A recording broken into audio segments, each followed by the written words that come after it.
we are going to talk about speculative trading in stocks in share market. Last week, NSE has given a report. The report says proportion of younger investors under 30 years.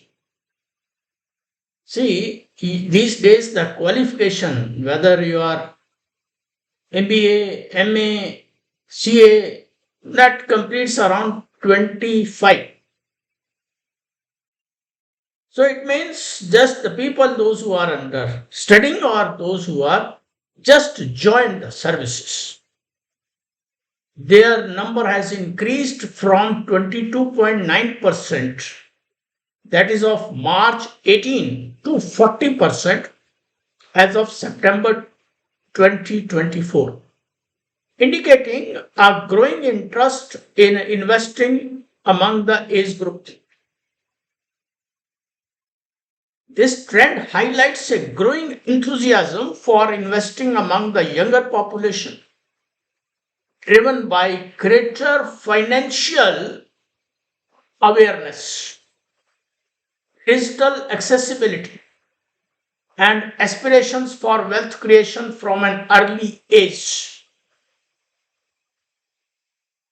The report also highlights that substantial increase in young investors contrast with a steady yet slightly declining participation rate among middle aged investors, that is between 30 to 39, who continue to maintain a stable presence in the market.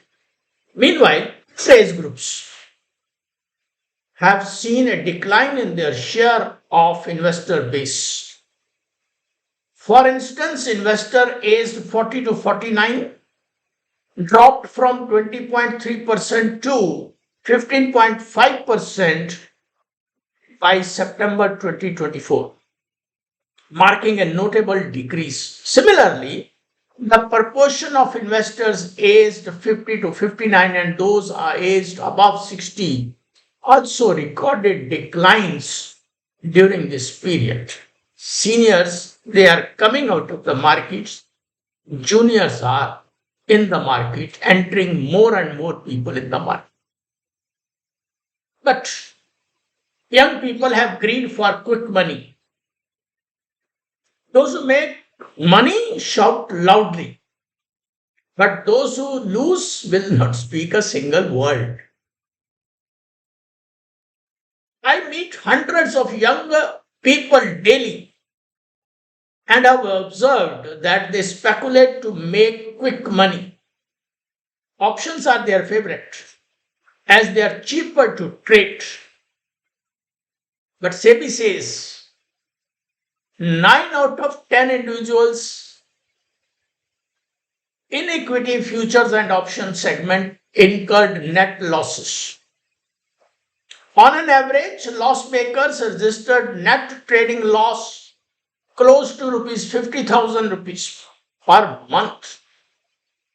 Over and above the net trading losses incurred, loss makers expended an additional 28% of net trading losses as transaction costs. Those making net trading profit incurred between 15% to 50% of such profits as transaction cost.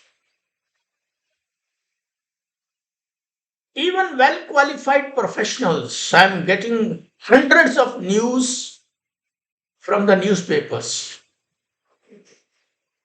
Professionals from the prestigious institutes have lost millions of rupees. There are many reports in newspapers. My junior friends who never speak might have lost thousands. Now, what happens? Mounted losses can lead to poor decision making, as traders may chase losses or double down on bad investments to recover their initial capital. Over the time, this can result in detrimental mindset that prioritizes short-term gains over sound financial strategies.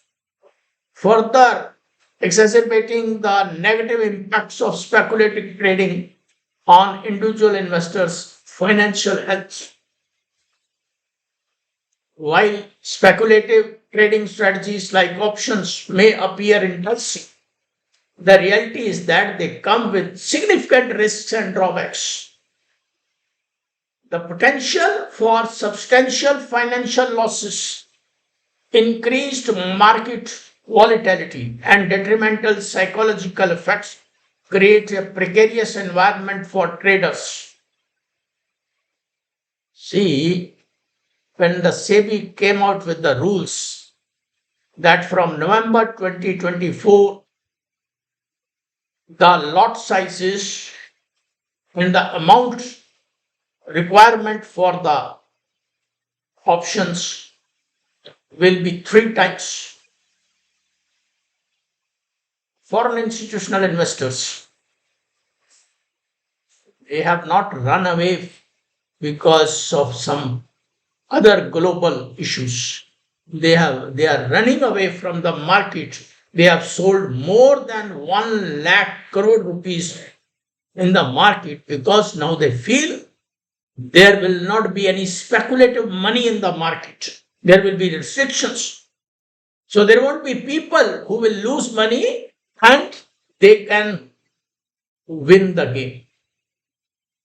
Try to understand the share market from where the money comes. Money comes from dividends. Money comes from your emotions earning less rate of interest. But money also comes from the speculative trading. And the speculative traders are our young people.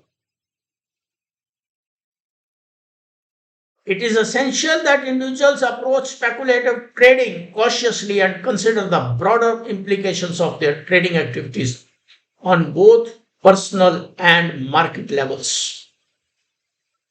When SEBI says 90% lose money in such trades, it means stop losses are hit in 90% of cases. Young people have limited resources. You can't lose your hard earned money or your parents' money. Time will come with your age when you can decide how much you can lose. You will have some proportion of your saved money to lose, but you will never like to lose at that time. Automatic restrictions will come. Use options if required for hedging. I'm not a financial advisor. To be very frank, I am not a daily watcher of share market. But from my experience, if you want, you have bought, say, 100 shares of some XYZ company, say at the rate of 1400 rupees. And at the same time, you sell 1 month's call at 50 rupees. So your now present cost is 1350, 50 rupees less. Now, if market comes down, you are not going to lose. You can square off all your positions at 1350. You will make a little loss of calls giving up their time value. Now, if the share price rises, nothing like that, but your call will rise at the rate of 10, which may be 50%. But your shares will rise 100%. So you can make money, but at the same time, hedged. Vanilla trades with buying orders are very risky as the time value and volatility parts are lost with time. So you have more chances to lose. Never trade vanilla trades. This is only for my young students, young friends. I may be strict in the class, but I'm very friendly to my friends. Students are my friends. Thanks for watching and considering. Make up your mind, please.